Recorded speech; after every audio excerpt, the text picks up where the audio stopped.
सवाल पूछ सकूं यकीनी तौर पर आपके जी जी just you asked many question but just one more. ये अभी एक और आप खबर देखते हैं कि वो यानी शुजात हुसैन से वजीर आजम शहबाज शरीफ ने मुलाकात की है। जी जी शुजात हुसैन से आसफ अली जरदारी ने मुलाकात, आसफ अली जरदारी लाहौर आए, शहबाज उधर गए, उन्होंने इधर आया, वो उधर गया। तो ये देख लें अब ये गेम चला रहे हैं कि शहबाज साहब उनको कह रहे हैं कि परवेज लाई साहब को और शुजात साहब सारे जो है ना हमारे पीछे खड़े कर दो, वो स्पीकर रहे, सारे वजीर भी आपके, तो हम यहाँ भी और वहाँ भी मिल के गवर्नमेंट बना लेते हैं। अच्छा, जरदारी ये कहता है कि जी आप इस तरह ना करें, ये पहले ही उधर इनको हमने कंसीड किया हुआ है शहबाज शरीफ को वजीर आजम, तो यहाँ परवेज लाई को आप वजीर आजम वजीर आला मान लें, कंसेंसस कर लें, पीटीआई भी उनकी हमायत करे, हम भी करते हैं, तो यहाँ ये गदर ना मचाए। तो ये जो खिचड़ी पक रही है जो लोगों के सामने नहीं आ रही, क्योंकि हमने सारी उम्र यही काम किया है, तो हम ये देख रहे हैं कि वो ये खैचातानी कि किसी तरह पर काफ लीग जो है दिस वे और दैट वे, और परवेज लाई जो है और मुनिस लाई और उनके सारे साथी, परवेज लाई की वजारत आला से काम किसी थी। लेकिन चौधरी साहब, अगर परवेज लाई साहब जब ये फैसले करेंगे तो वो देख लेंगे ना एमक्यूएम के साथ सिंध में क्या हो रहा है, कितने वादे उनके साथ पूरे हुए हैं, बाप के जो सेनेटर्स हैं और जो एमएनएज हैं, जब उन्होंने कौमी असेंबली में बैठ के बताया कि उनके तो स्कीमों के अंदर नाम नहीं आते, तो ये सारी बातें तो वो देखकर ही फैसला करेंगे ना अपना। Know if he has made chief minister, मतलब वो कहते हैं हम भी आपकी हमायत कर देते हैं। अच्छा नहीं, वो ये तो बड़ी एक फार फैक्शन स्टोरी है। जो साहब, जो मैं आपसे बात ये करना चाह रहा था, देखिए एस्टैब्लिशमेंट की तरफ से इस वक्त जो है एक डिलिबरेट अटेम्प्ट की जा रही है कि हमारा इस इलेक्शन से कोई लेना देना नहीं है, सियासी जमातें हमें इस सारी सियासी गेम से बाहर रखें। और आपको याद होगा हमने इसी प्रोग्राम के अंदर स्टोरी भी ब्रेक की थी, वो स्ट्रेटेजिक मीडिया सेल वाली, कि नून लीग की तरफ से एक जो पूरी कोशिश की जा रही है, एक प्लान है कि इमरान खान को और तहरीक इंसाफ को ये साबित किया जाए कि ये रियासत मुखालफ हैं, ये फ़ौज को नापसंद करते हैं, ये फ़ौज की जो मौजूदा लीडरशिप है उसके खिलाफ ये बातें करते हैं, ऑडियोज़ लीक, वीडियोज़ लीक, ये सारा आपके सामने है। तो मौजूदा हालात में लाहौर से अब आपको क्या खबरें मिल रही हैं ऑन ग्राउंड कि जो नून लीग ये जो तासुर दे रही है कि एज एफ के एस्टैब्लिशमेंट उनके साथ पूरी तरह हैंड इन ग्लव है, और जो भी इलेक्शन होगा, जो भी फ्यूचर के अंदर जो एक सेटअप बनेगा, वो उसके पीछे एस्टैब्लिशमेंट पूरी तरह खड़ी है। तो इसके ऊपर आप की क्या इंफॉर्मेशन है? लोगों से आपकी यकीनी तौर पर बात हुई होगी।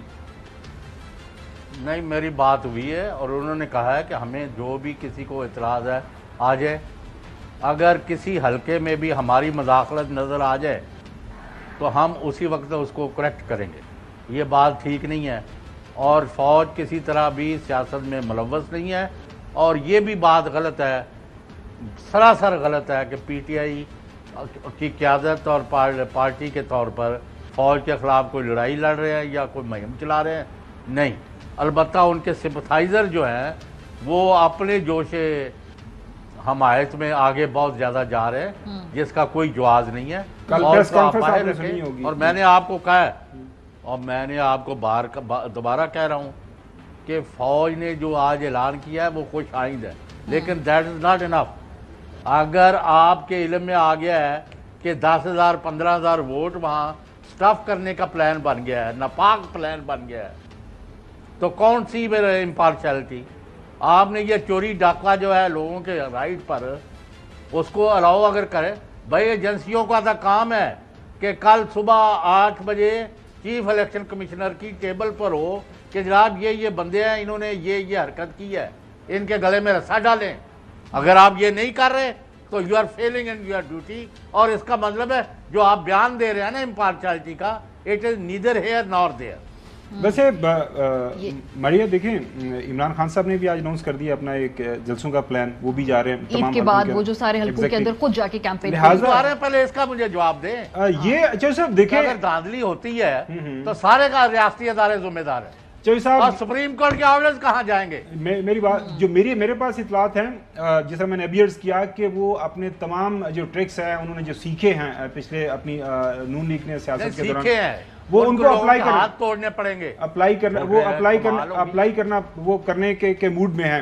लेकिन इसके साथ साथ देखें 2022 है, मैं नहीं समझता इतना आसान होगा। जाहिर आपकी बात बिल्कुल ठीक है, सिक्योरिटी के जो इदारे हैं, आपको पता है जो छपते हैं बैलेट पेपर्स, उनके ऊपर सीरियल नंबर होता है। अब देखना है कि जो पीटीआई वाले कितनी नजर रखते हैं, और बाकी जो इदारे हैं जिनका काम है इन सारी चीज़ों को इंश्योर करना कि मुल्क के अंदर फ्री एंड फेयर इलेक्शन हो। क्योंकि एक चीज़ बड़ी वाज़ेह है, ऑन ग्राउंड हम भी ये बताते हैं नाजरीन को भी और फैसला साजों को भी, हालात हमारी इस वक्त ऑन ग्राउंड ये है कि आप किसी हल्के में चले जाएं, किसी मार्केट में चले जाएं, किसी गांव में चले जाएं, किसी तहसील शहर किसी जगह चले जाएं, तो पोलराइजेशन इतनी ज़्यादा है। अगर किसी का ये ख्याल है कि इन इलेक्शन को हम मैनिपुलेट कर लेंगे, एक का मैंडेट, हम ये नहीं कहते कि किसका मैंडेट है, एक का मैंडेट चोरी करके किसी दूसरी की संदूकड़ी में अगर कोई डालने की कोशिश करेगा, तो मेरे ख्याल में इससे बड़ा जुल्म इस मुल्क के साथ, मुल्क की सियासत के साथ नहीं होगा, लड़ाई बढ़ जाएगी। उसके तो नजायज है वो फिर दूसरे में नहीं डालने। अच्छा, अलहदा से पहले छाप के साथ जो स्कूल टीचर्स कॉलेज ये वो इनके जरिए 10-15 हज़ार फी हल्का। जो सब चेक करने के बड़े बड़े तरीके हैं।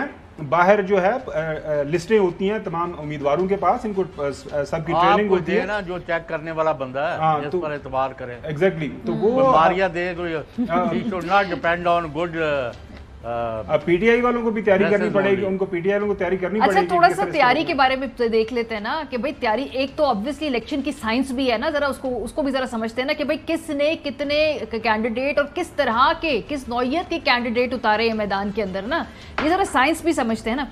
अब आपको बताते हैं कि पंजाब असेंबली की 20 सीटों पर जो जिमनी इलेक्शन हो रहा है ना, उसमें मुस्लिम लीग नून ने 16 हल्कों में पीटीआई के मुनर्रिफ अरकान को टिकट दिया है। जरा नंबर देखें, बड़ा इंपॉर्टेंट है।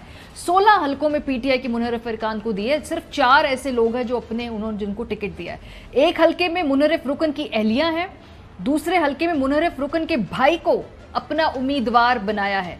अच्छा, सिर्फ 2 हल्कों में मुस्लिम लीग नवाज ने अपने कारकुनों को मैदान में उतारा है। मुनर्रिफ अरकान में से अलीम खान, गुलाम रसूल संघा, बासित बुखारी और मोहसिन अता खोसा इस इलेक्शन में दस्तबरदार हो गए हैं। पाकिस्तान तहरीक इंसाफ ने दूसरी तरफ इन 20 हल्कों में ज्यादातर पुराने नजरियाती कारकुनों को टिकट जारी किया है। इन उम्मीदवारों में 3 से 4 उम्मीदवार ऐसे भी हैं जो पहली बार इलेक्शन लड़ रहे हैं। सो पीएमएलएन की जो इलेक्शन लड़ने की साइंस है, उसमें 20 सीटों में से 16 बल्कि 18 में उन्होंने पीटीआई के मुनहरिफ लोग या उनसे मुंसलिक लोगों को दिया। तो उनका अपना जो वहाँ पे बंदा है जिसने वहाँ पे डंडे खाए, ये 4 साल अपोजिशन में जो थे देखे, उन पे फोकियत दी है इन लोटों को पीएमएलएन ने। देखिए, एक तो जैसे मैंने अर्ज किया कि ये एक वन टाइम अरेंजमेंट भी है। मेरे ख्याल में 2022 के एंड पे या 2023 में जो भी आम इंतखाबात होने हैं वहाँ पे इन लोगों को टिकट्स नहीं मिलेंगे। लेकिन हल्के के अंदर किसी और को जीत देना वैसे भी बड़ी एक काबिल इतराज बात है। जो चौधरी साहब ने आज अभी स्टोरी बताई है ना, जो बड़ी स्टोरी चौधरी साहब ने फोड़ी है, उसका मतलब ही ये है, मकसद ये है कि किसी भी तरीके से ये इलेक्शन इंश्योर करें, हुकूमत रहे बाय होकर क्रोक। उसके बाद जो है अपना टेन्योर पूरा किया जाए, बाकी मादा जो मुद्दत है उसके दौरान आपने जो भी काम करना है कहीं कुछ नहीं रहेगा। एग्जैक्टली। और साथ में ये है कि अगर ये काम उनका हो जाता है, और जाहिर है उसकी वजह एक ये भी है कि चूंकि इन्हीं लोगों की बुनियाद के ऊपर जो है ये तो हुकूमत में आए हुए हैं।